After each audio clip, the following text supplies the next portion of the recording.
Snyderversary, everyone. Yes, it's November 17th. First, a day of infamy. And in fact, that first day, we didn't even know how bad things had gotten. But 2 years later, it became a day of rebellion. And today, one of celebration. And to help celebrate, Zack has re-released his trailer today after Warner Brothers failed to properly secure the music rights for when it was released at DC Fandom. Now that seems like a really sketchy reason. But I was doing some digging and I ended up talking to a producer friend of mine who has a very strong relationship at Warner Brothers. And they told me that HBO Max was such a mess at launch, like chickens with their heads cut off running around mess, that's actually a plausible scenario. So that's interesting and sheds a little bit of light as to why HBO Max's launch was not optimal.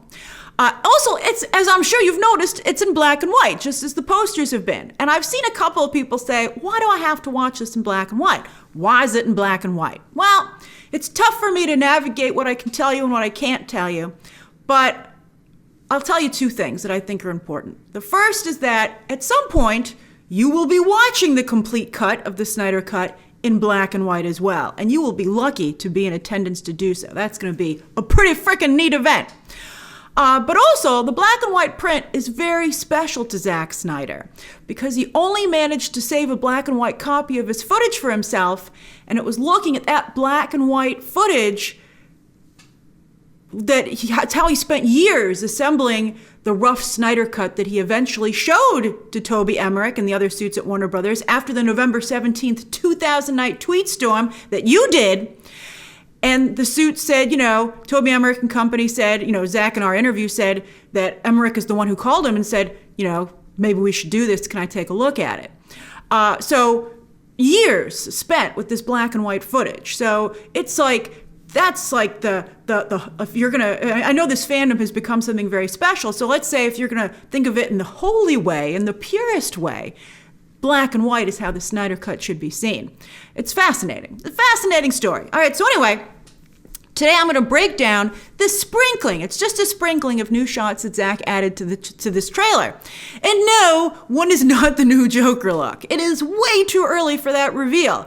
Again, the tentative release date for the Snyder Cut is March 2021. And there are other cool things in play in terms of the release strategy. Zack Snyder has a lot of cool stuff put together for you.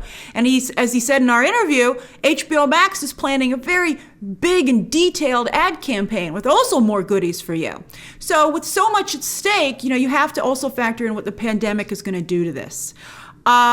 There's now new information that maybe theatrical releases won't be possible until summer 2021. So I would hope that they would still stick to the March 2021 HBO Max release date and just delay anything else. But we'll see what they decide to do. Give it to us now. All right. So anyway, Zack did give us this new, this black and white version of the DC Fandom trailer with, again, a sprinkling of new shots. And one of those, speaking of changes, as many of you noted, and I love that you guys know the business stuff. Good for you. That's what we talk about all the time. And many of you noted that the logo has changed. No more Warner Max. That's because, as I pointed out in my recent video on AT&T and Warner Brothers leadership, I did a breakdown of that so you know who's making the decisions over there. I'll put a link to it down below. I like to pin those at the top of the comment section. If you're like, where is it? That's where it is.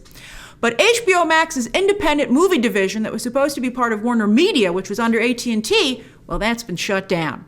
And now Toby Emmerich's Warner Brothers film division, which is under Ann Sarnoff, well, that will now be the company, that will be the division of all of AT&T Warner Brothers that makes movies. And Toby Emmerich and his team will decide if those movies are released theatrically or if they debut on HBO Max. It's very similar, in fact, to the restructuring that Disney just did for their teams going forward, that instead of having an independent Disney Plus movie factory, all their different divisions will just decide if they're going to make a movie for theatrical or if they'll make it for Disney Plus or a streaming series.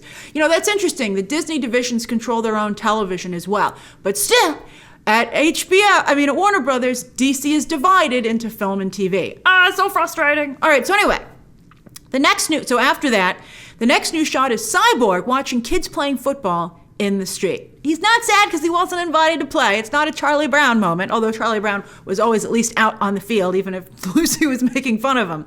But anyways, you can see Cyborg remembers when life was so much simpler for him and so full of promise. He should go down there and be like, hey kids, you want to know how bad it can get out there? You could get turned into a freaking cyborg. But remember, Zack said that Cyborg is the heart of the film, and you can expect a lot of character development for the entire Justice League across the board. I mean, there's tons of new footage. A lot of it will be poignant character moments like this, I'm sure. The next new shot is that I'm not sure if this is a new shot. It's new to the trailer, but I think I saw some people who posted a color version of it online. It's new to me, and I think new to most of you. But thanks to the VFX coming along, you can see we have this closer, punched in, much sharper shot of Zeuxis? Never a thing until now. Now we all got to know who Zeuxis is. And a couple of DC Silver Age fans are like, I always knew who Zeuxis was. But anyway, that's baby Darkseid. Pre-Darkseid, right? Before he took on the mantle of Darkseid, changed his name, just like Elton John. He's like, no one's going to bow down to Zeuxis, but they're going to... I see the problem. But Darkseid will take care of them.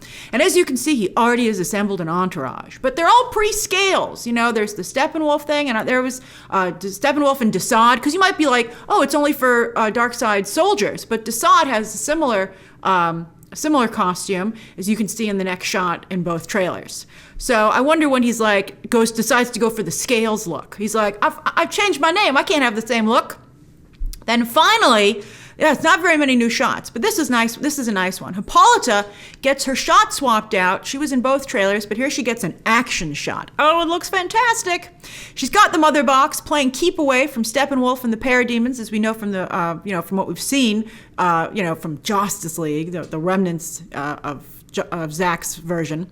But at first I thought that she was accidentally turning into an energy blast from that parademon back there who looks particularly good in black and white.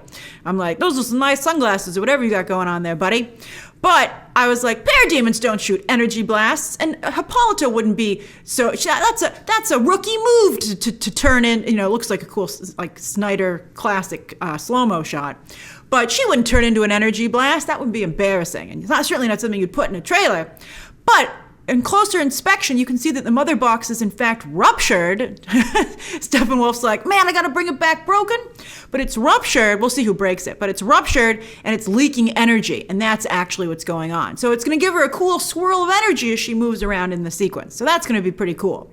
And again, color correcting does wonders for Hippolyta and her fellow Amazons. Not just here in the black and white, but you can also see in the first DC Fandom trailer where we see the Snyder Cut in color. Looks much, much better.